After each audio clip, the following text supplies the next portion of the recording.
In the frozen north, stories die faster than the people who live them.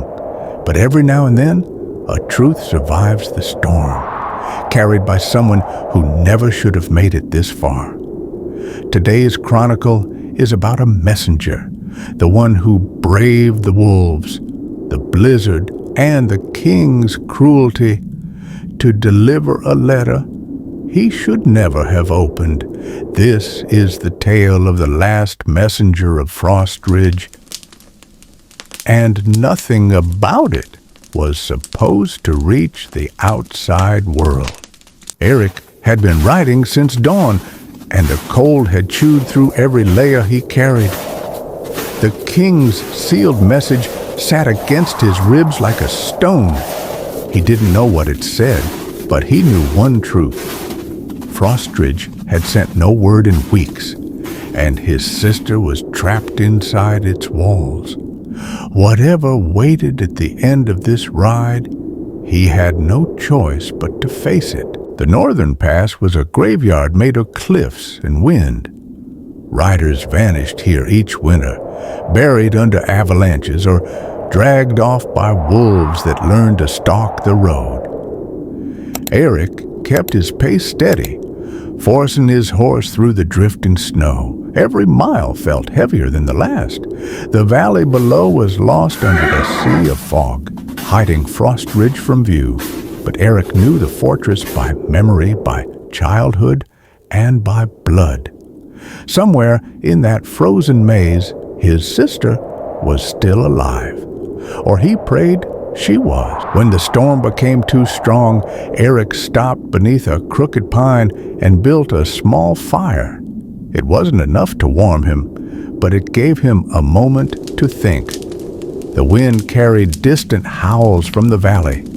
Too many, too close. Wolves had started hunting early this year, driven down from the higher peaks by hunger.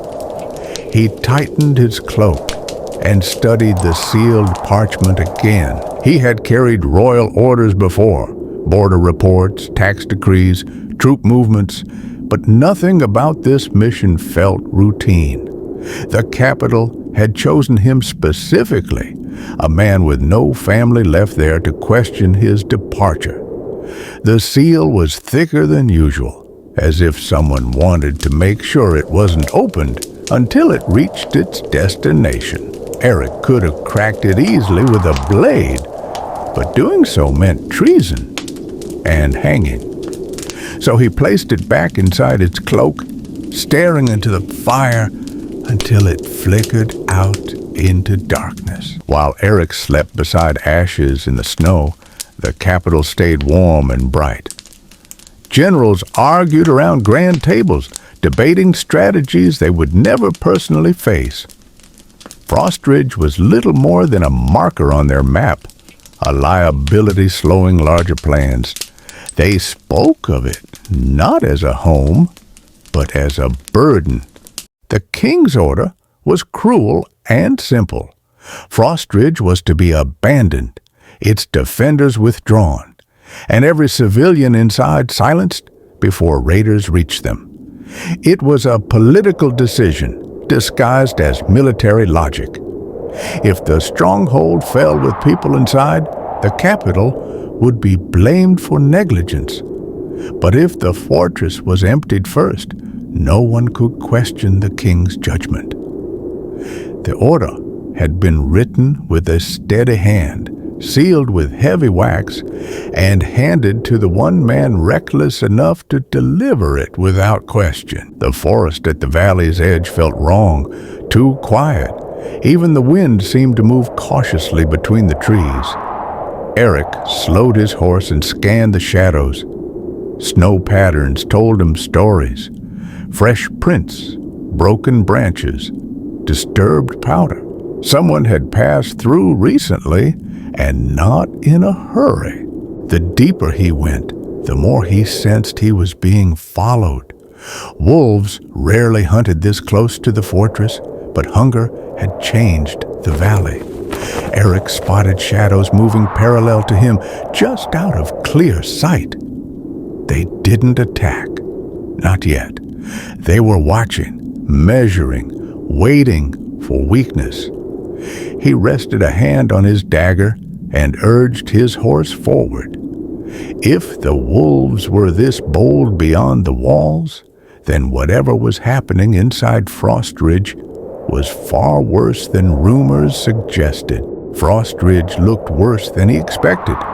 The once strong gate sagged under layers of ice and damage. Guards with hollow eyes moved like men already defeated. When they saw Eirik's satchel and the royal seal, they didn't celebrate or salute. They simply exchanged looks of exhaustion and fear, then waved him inside. Inside the walls, the truth became undeniable. Food stores were empty. Smoke rose from ruined roofs. Children huddled around small fires made from broken furniture. Eirik had seen war and famine before, but never together like this. Frostridge hadn't fallen. It was slowly being abandoned by life itself. Men whispered about shortages, disease, desertions. When Eirik asked about the commander, the guards only shook their heads and pointed toward the keep, as if afraid to speak Thorn's name aloud. Thorn read the king's order in silence. His eyes moved steadily across each line, jaw tightening with every word. When he finally reached the end, he exhaled once, slow and controlled. There was no shock, no outrage, only cold acceptance. The king wanted Frostridge purged, and Thorn had been expecting this moment far sooner than most. He folded the parchment carefully and looked toward the door where Eirik waited under guard. Thorn dismissed the guards and stepped toward Eirik. "You understand the danger in delivering something like this?" he said quietly. You understand the danger in delivering something like this? Eirik frowned, sensing a trap, but holding his ground. "I deliver what I'm given," he answered. I deliver what I'm given. Thorn studied him for a long moment, then nodded toward the parchment. "If the soldiers learn what this order contains, they'll revolt. And if the civilians hear, panic will swallow the fortress whole." His voice dropped lower, which means this message must remain unseen, especially by you. Eirik realized too late what Thorn had decided. Eirik hit the frozen stone floor hard. The cell door slammed shut, sealing him inside the cold darkness beneath the keep. For delivering the king's will, he was rewarded with chains and silence. He knew Thorn had no intention of letting him leave alive, not with knowledge of the order.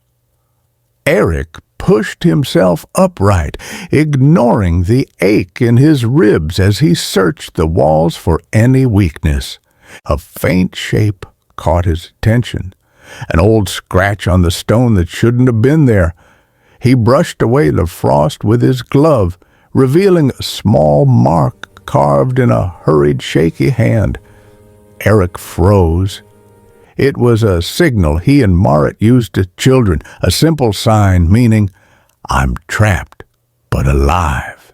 She had been held here recently. His pulse quickened as a surge of clarity pushed away the cold.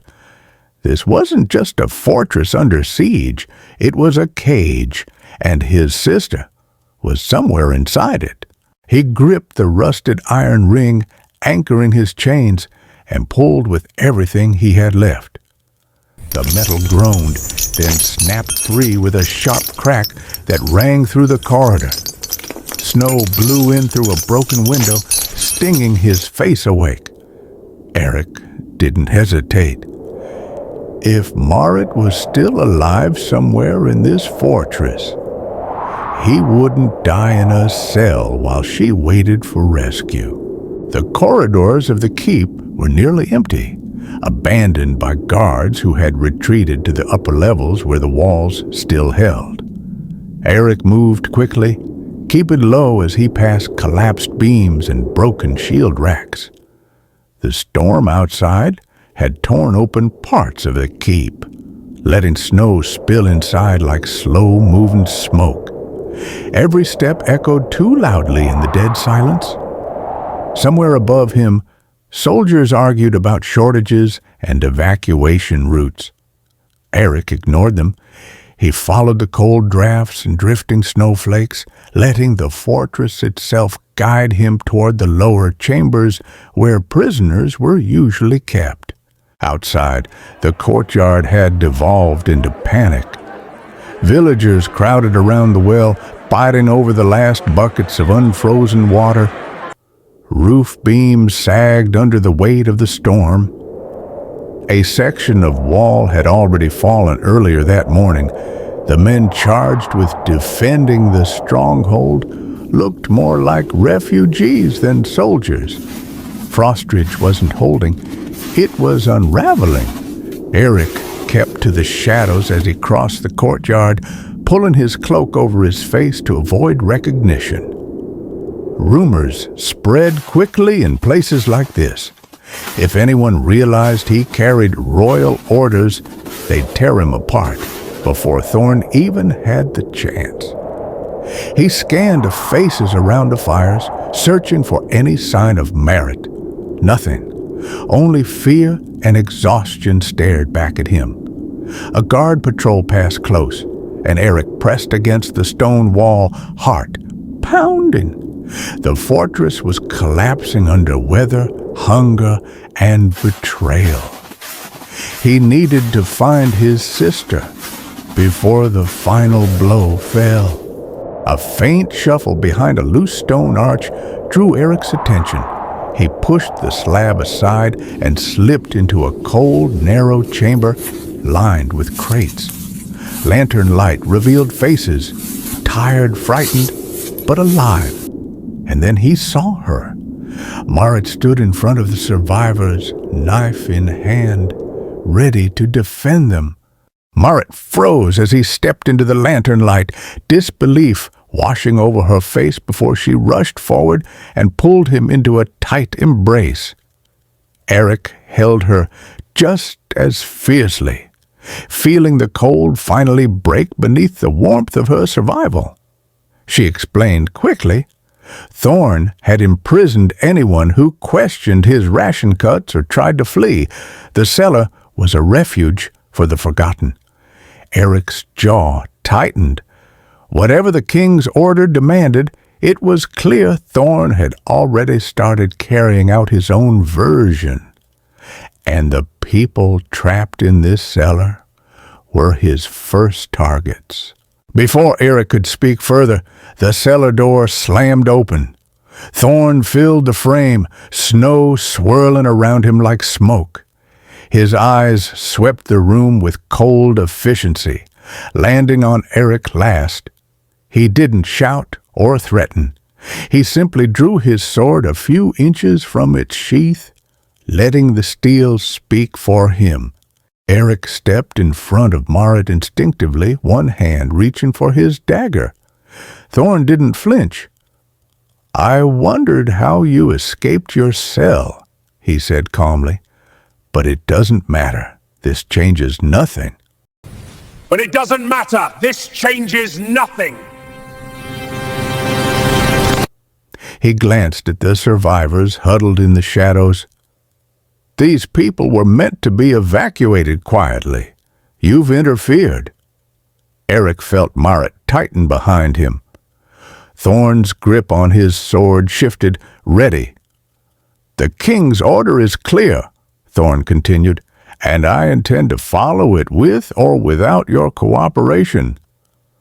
The cellar felt suddenly smaller, colder, and far more dangerous. Outside the keep, wolves circled the valley walls. Hunger had driven them to madness, and the storm masked their approach. Soldiers on the battlements didn't see them, not until it was too late.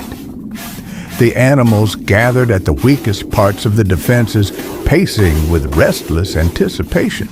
The wolves pressed closer, testing cracks in the wall with their paws, listening for movement inside. Some climbed debris from an earlier collapse, sniffing the air for weakness. The storm howled, muffling their growls and masking their numbers. If the fortress had been fully manned, the threat would have been contained. But Frostridge was running on fear and exhaustion. Every moment stretched the defenders thinner. Whatever decisions were made inside the walls, the wolves didn't care. They only sensed opportunity, and they moved in the way of all predators. Slow, patient, unavoidable. The argument ended the moment Thorn stepped forward. Eirik barely dodged the first strike, steel slicing past his cheek. The corridor shook with the force of their clash. Thorn fought like a commander used to overpowering opponents, not negotiating with them. Eirik didn't have the advantage of strength, but he had desperation on his side. Thorn slammed Eirik back against a pillar, knocking the breath from him. The commander's blade pressed toward Eirik's throat, inch by inch. "You're a messenger," Thorn hissed, "not a hero. You think you can save these people? You think you can save her?" Eirik forced his arms upward, locking Thorn's wrist just long enough to divert the strike. Snow and debris swirled around them as the storm tore deeper into the fortress. With a burst of strength, Eirik pushed away and staggered back. His chest burned, his muscles screamed, but he stayed upright. He had to. A thunderous crack tore through the fortress, drowning out even the storm. Stone groaned, shifted, then collapsed in a rain of ice and rubble. Wolves surged through this opening, their growls echoing along the courtyard walls. What remained of Frostridge's defenses snapped instantly. Panic ripped through the garrison. Soldiers scrambled to form a line, but the wolves were too fast and too many.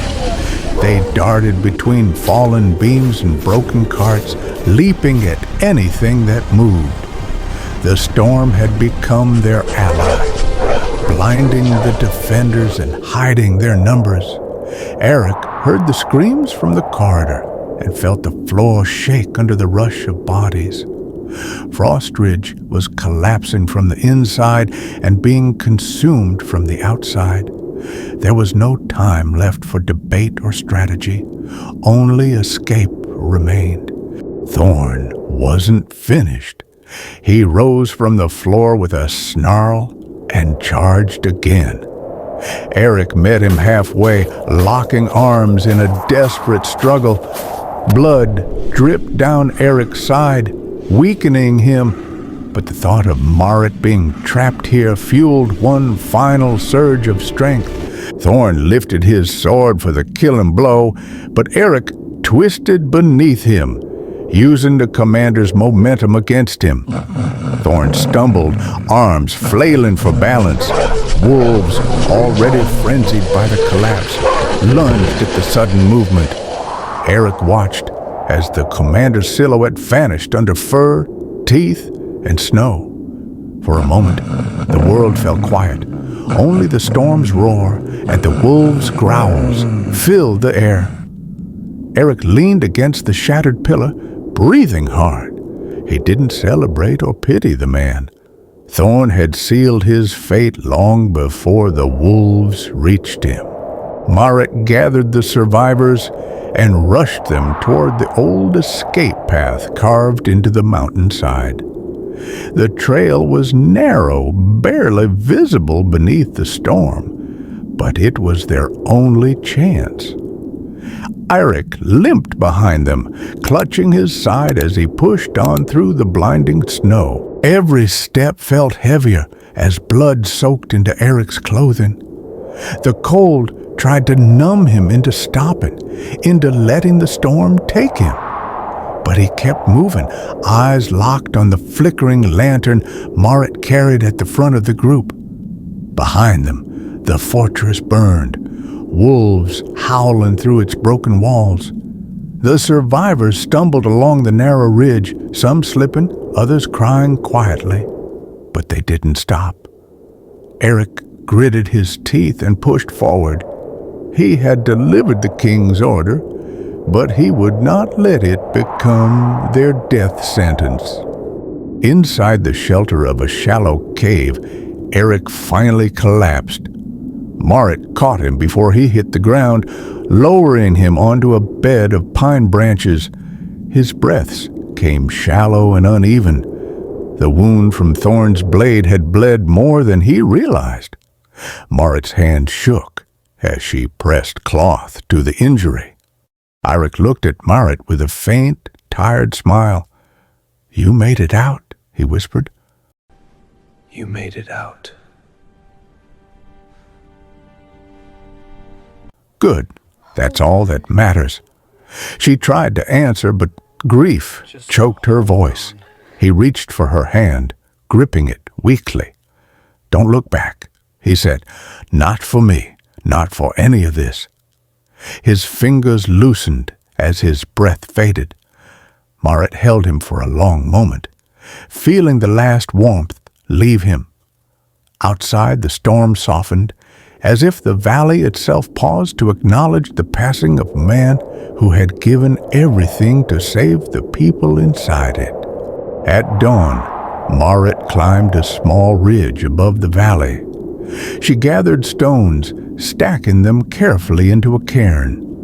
Wolves lingered at the tree line, calmer now, watching silently. The storm clouds began to break, revealing pale light creeping across the mountains. Marit placed her brother's broken seal ring atop the highest stone. The metal had cracked during their escape, but the emblem still showed clearly. The royal crest he'd carried dutifully until his final breath. She whispered a promise to return one day, to rebuild what had been destroyed, and to ensure no one forgot the truth. Then she turned back toward the survivors waiting below. The world beyond the valley was uncertain, but she walked toward it with steady steps. Eirik had carried the king's final order. She would carry his final hope. The survivors gathered at the edge of a ridge, staring at the pale sunrise. They had lost their home, their families, and everything familiar. But they were alive. That alone felt like a small miracle after the night they had endured. Marit took the lead, carrying Eirik's satchel over her shoulder. Inside it lay the king's order, bloodied, torn, and meaningless now. She guided the survivors down the mountain path toward the southern woods, where refuge might still exist. The wind was calmer, the air warming slightly as daylight pushed back the storm. But Marit felt the weight of the valley behind her. Frostridge was gone, swallowed by hunger, war, and the king's cruelty. She would carry the truth forward, no matter the cost. Frostridge smoldered quietly beneath the fading storm. Wolves roamed the ruins, stepping through broken stone and fallen beams. What remained of the fortress was little more than ash and shadows, a monument to choices made far from the valley. Half buried in the snow lay a broken fragment of the king's seal. The wax had melted, the crest scarred, but its symbolism remained. The crown had abandoned its own. Yet in the ruins, there was also something unbroken. Hope had escaped, carried by those strong enough to defy the command written on that parchment. Eirik's journey had ended, but his sacrifice lit the path ahead. As the wind swept over the valley, the snow covered the seal fragment, burying the last trace of the king's will and marking the beginning of a new story.